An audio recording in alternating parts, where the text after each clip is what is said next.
우리 앞집에 사는 민정은 참 친절한 사람이었다. 그는 나보다 5살이 많은 사람이었고 우리 부모님과 친하게 지내던 사람이었다. 그리고 아마 내가 어렸을 때 그녀가 날 돌봐주기도 했을 거다. 그녀가 약혼했다는 소식을 들은 엄마는 결혼하기 전 신부를 축하하는 여자들의 파티인 브라이들 샤워 준비를 도와주라며 그의 집으로 날 보냈다. 엄마도 참 내가 남자들이랑 자주 어울리니까 여성스러워지기를 바라는 마음에 날 보낸 것 같은데 난 사실 완전히 반대였다. 그리고 파티가 열린 날 민정과 예비 신랑인 태욱이 피에 서약을 했다는 걸 알게 되었다. 먼저 죽는 사람이 남은 사람을 데리러 오는 거지. 민정은 손가락에 끼고 있는 루비 반지를 돌리며 내게 말해주었다. 너무 과한 거 아니야? 이혼하고 재혼하면 어떡해. 아니야. 절대 그럴 일은 없을걸? 그와 난 영원한 소울메이트거든. 민정은 자신했다. 21살인 내 시선에 26살이나 먹은 민정은 아직 나보다 어린 생각을 품고 있다는 게 난 이해가 되지 않았다. 민정은 굳이 내가 묻지 않아도 마치 꿈을 꾸는 듯한 말투로 예비 신랑 이야기를 멈추지 못했다. 태욱이 이거 좋아하겠다. 태욱이 지금 같이 있었으면 참 좋았을 텐데 뭐 이런 말들.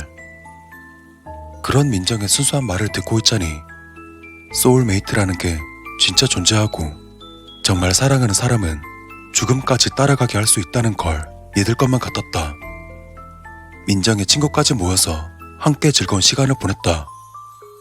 그때의 민정은 우리에게 이렇게 말했다. 마음만 먹으면 죽은 뒤 깨어나서 살아있는 사람을 통제할 수 있어. 물론 죽고 나면 기억은 흐릿해져. 그래서 피해 서약을 하는 거지. 그래야 기억할 수 있거든. 그럼 상대방은 어떻게 데려와? 그녀의 기분을 맞춰주려 내가 물었다. 글쎄, 날개가 생긴 걸로 믿고 싶어. 지금 돌이켜 생각하면 얼마나 바보 같은 망상인가 싶지만 민정의 말엔 사람의 이목을 끄는 무언가가 있었다. 난 민정과 나이 차이가 있었지만 우린 좋은 친구가 되었다. 내가 일찍 철이 든 건가? 사람들이 말했다. 나이는 숫자에 불과하다고. 그 말이 맞는 것 같다.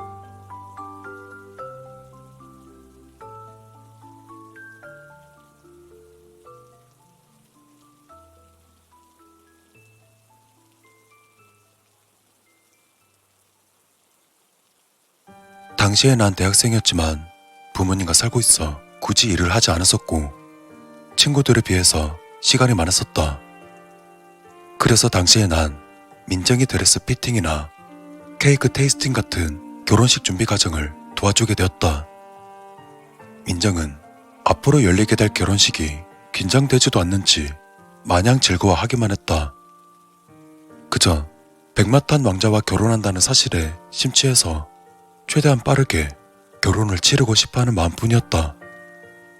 그러다 난 조금씩 태욱을 향한 민정의 헌신을 이해하게 되었다. 태욱 역시 민정이 그러하듯 그녀에게 미쳐 있었다. 둘이 함께 있으면 세상은 더 밝고 따뜻한 곳이었다. 내 심장 위로 마시멜로가 녹아드는 기분이랄까? 6개월 뒤 드디어 결혼식이 찾아왔다. 결혼식은 거창하지도 약소하지도 않았다. 민정과 태욱은 가장 행복한 날에 원하는 하객들을 정확히 부른 것 같았다. 한 명이 더 오지도 덜 오지도 않았다. 그리고 나 역시 그녀의 결혼식에 함께 할 수 있어 참 영광이란 생각이 들었다. 하지만 가장 행복한 날은 오지 않았다. 모든 신부가 그러하듯 그녀 역시 조금 늦게 모습을 드러냈다. 그런데 결혼식장엔 웅성거림과 동요가 퍼져 있었다. 신랑 태욱이 아직 나타나지 않은 것이다. 태욱이 오지 않는다는 건 민정의 사전에 없었으므로 그녀의 미소는 흐트러짐이 없었다.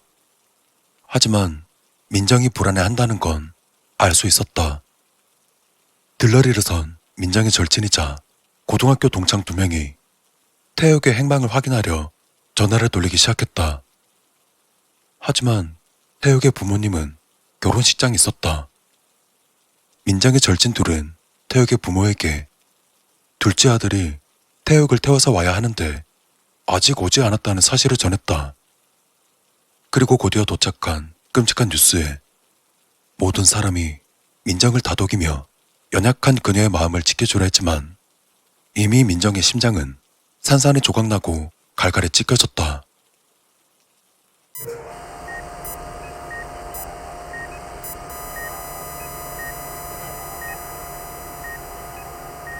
그건 순식간에 일어난 사고였다. 둘째 아들이 몰던 스포츠카는 빨간불의 신호를 무시하고 그대로 질주했다. 차가 멈췄을 때 보조석에 타고 있던 남자는 이미 사망한 상태였다. 운전자는 곧바로 병원으로 이송되었으나 심각한 상태다. 모두에게 충격이었다. 태욱의 동생은 목숨은 부지했지만 척추를 다치는 바람에 남은 평생을 사지마비 상태로 보내야 했다. 살아남은 동생은 얼마나 고통스러운지 이렇게 살 바에 차라리 죽었으면 좋겠다고 호소하고 있다.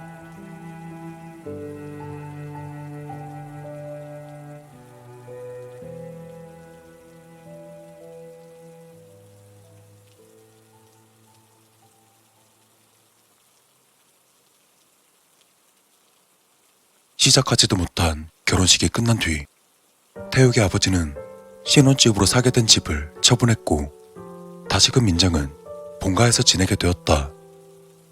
나와 친구들은 서로 돌아가면서 민정의 곁을 지켜주었다. 하지만 민정은 텅 비어버린 상태였다. 그녀는 망상에 시달리게 되었다. 그 정도로 심장이 바스러지는 극한의 슬픔은 난생 처음 봤다. 그리고 민정은 웨딩드레스를 아직도 입고 있다. 드레스를 벗는 걸 거부하고 있다. 민정은 매일 아침 해가 뜨면 창가에 앉아서 태욱을 기다렸고 어둑한 밤이 되면 그리움이 사무쳐 오rus다. 날마다 그렇게 보냈다. 민정은 저편에서 곧 태욱이 깨어나 자기를 데리러 올 것이라 믿고 있다. 그래서 웨딩드레스를 벗지 않았다. 태욱이 턱시도를 입고 사망했으니 자신도 그에 맞춰 기다려야 한다는 거였다. 민정의 부모님은 물론 모든 친구들이 그만 웨딩드레스를 벗으라고 그녀를 설득했다. 태욱이 올 때를 대비해서 언제든지 입을 수 있게 드레스를 보관하면 된다고 모든 사람들이 그녀를 설득했지만 민정은 우리들이 허상의 태욱의 존재를 믿지 않는다는 걸 잘 알고 있었다. 그녀를 설득하는 것은 불가능에 가까웠다. 하지만 그 누구도 드레스를 벗으라고 강요하거나 그 슬픔에 끼어들려고 하지 않았다. 민정은 그날부터 드레스를 입고 생활했으며 드레스를 입은 채 잠이 들었고 심지어 화장실에서 씻을 때도 드레스를 입고 씻었다. 화장실에 다녀온 그녀의 드레스는 물기가 묻어있어 축축했다. 하지만 따뜻한 드라이로 말리는 건 일도 아니었다. 그 외의 것들이 문제였다.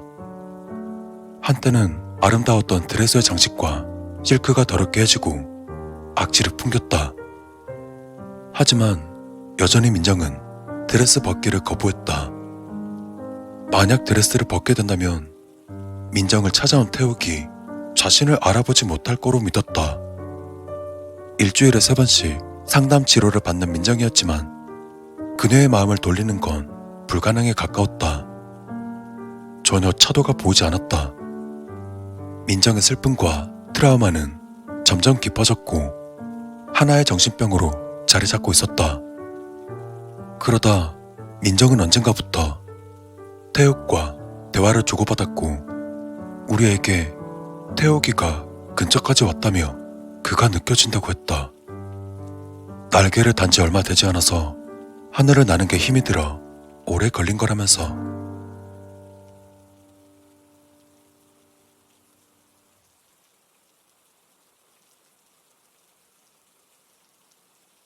어느 날 아침, 민정이 사라졌다.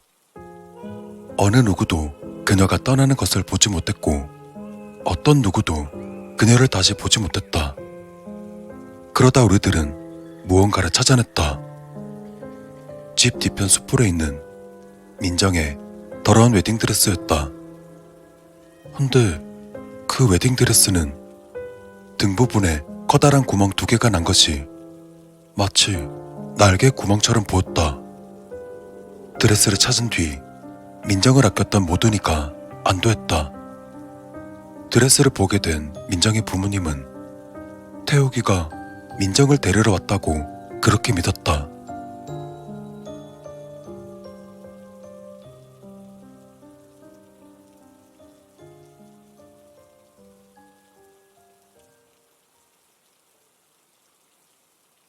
민정의 죽음은 반갑지 않았다. 그저 그녀가 마침내 제자리를 찾아갔다고 그렇게 믿고 싶었다. 민정은 천사 그 자체였으니까. 인간이라는 속박에서 벗어나 날개를 펴고 갈 수 있지 않겠는가.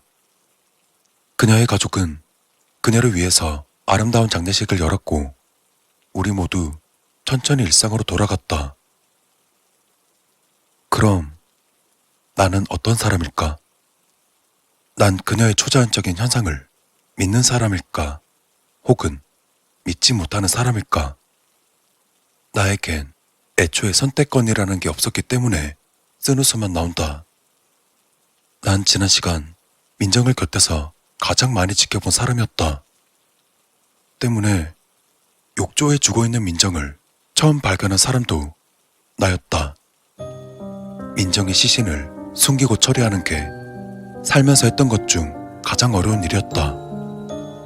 하지만 드레스를 개조하는 건 소름 끼치게 만족스러웠다. 그녀도 자신을 천국으로 보낸 것처럼 꾸민 것에 만족할 거다. 비참한 자살보다는 로맨스를 끼얹은 죽음이 더 잘 어울리는 사람이니까